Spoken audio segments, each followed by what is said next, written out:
आणि ते पार्सल या आर पाटलांच्या घरामध्ये पाठवावं. जेवढे जास्त बॉक्स जातील तेवढी लाज वाटून हा माणूस स्वतःहून राजीनामा तरच, अन्यथा यांच्यासारखी निगरगट्ट माणसं मी पाहिलीच नाहीत.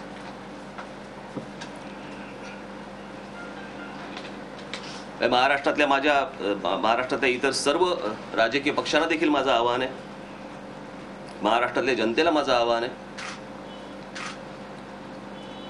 आज व्यक्ती बदलणं गरजेचं आहे, उद्या सरकार बदलणं गरजेचं आहे, परंतु ही व्यक्ती आत्ताच बदलणं आवश्यक आहे.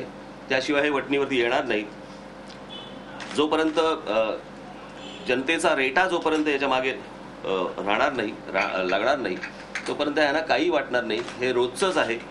तुम्ही जगा किंवा मरा. निवडणुकीच्या दिवशी फक्त मतदानाला फक्त जिवंत राहा. मतदान केल्या केल्या मेलात तरी चालेल.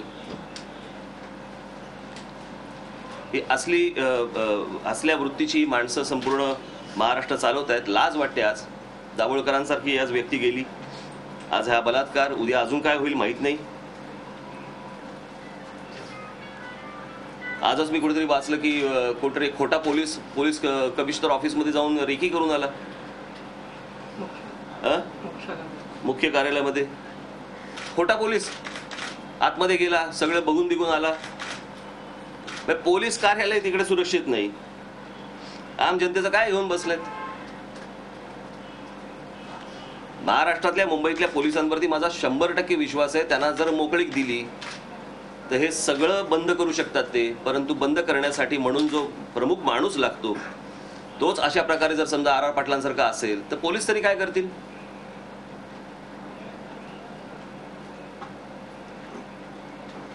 कालच्या घटनेतली एक व्यक्ती सापडलेली आहे आता पोलिसांना, बाकीच्या 4 काहीतरी फरार आहेत कळलं.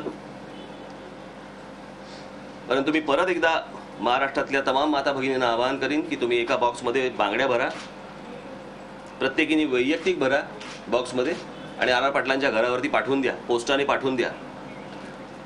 त्या ढिगाऱ्याने काही लाज वाटली त्या बांगड्यांच्या तरच पुढे महाराष्ट्रात काहीतरी घडेल.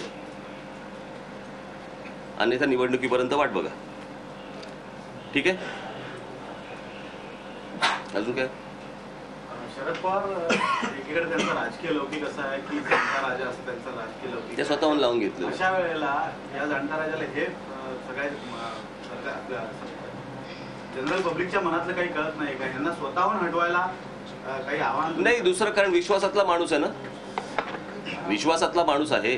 रोजची इन्फॉर्मेशन महाराष्ट्रातली कोण देणार? त्याच्यासाठी बसवलेला माणूस आहे. अन्यथा यांना काय गृह खात्यातलं कळतंय.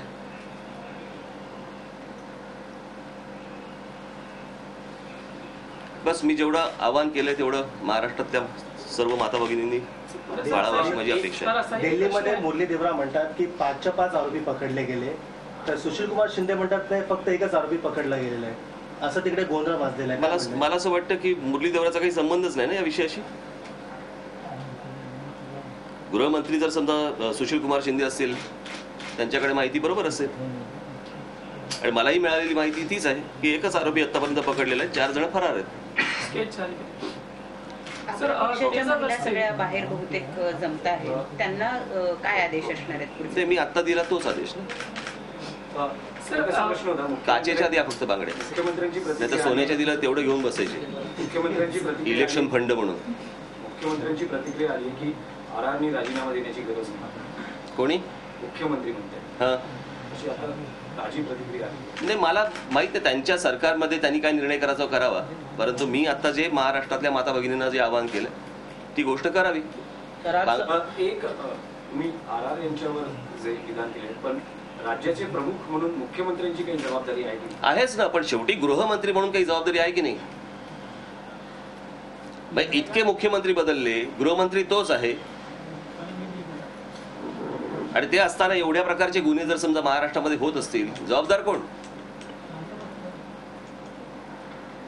अच्छा राज साहब, महाराष्ट्र में जिस तरीके से विपक्ष को कड़ी भूमिका निभानी चाहिए, ऐसी घटनाएं पहले भी देखी जा चुकी है, आपने आवाज उठाई है. आपको लगता है विपक्ष बिल्कुल कमजोर है, नाकाम है सरकार को घेरने में? मला असं वाटतं मला जे करायचं मी करतोय. बाकी ज्यांचे प्रश्न तुम्ही त्यांना जाऊन विचार. आप भी विपक्ष में है. मग आता मी माझं सांगितलं ना काम काय ते. केंद्रात गृहमंत्री जे आहेत ते देखील महाराष्ट्रातले आहेत. आर पाटील या राज्याचे गृहमंत्री आहेत. काय काय काय केंद्रात जे गृहमंत्री आहेत ते महाराष्ट्रातले आहेत, सुशील कुमार शिंदे. आर पाटील यांच्यासाठी जी भूमिका असेल तीच सुशील कुमार शिंदे यांच्यासाठी असेल का? कारण ते मला असं वाटतं ते देशाचे गृहमंत्री आहेत, बरोबर आहे. देशामध्ये घडलेल्या अनेक घटनांचे ते जबाबदार असू शकतात. परंतु महाराष्ट्रात जर समजा आता आपण बघितलं, महाराष्ट्रामध्ये घडणाऱ्या गुन्ह्यांची जबाबदारी ही संपूर्णपणे त्या गृह खात्यावरती, गृहमंत्र्यावरती असते. झी 24 तास, एक पाऊल पुढे.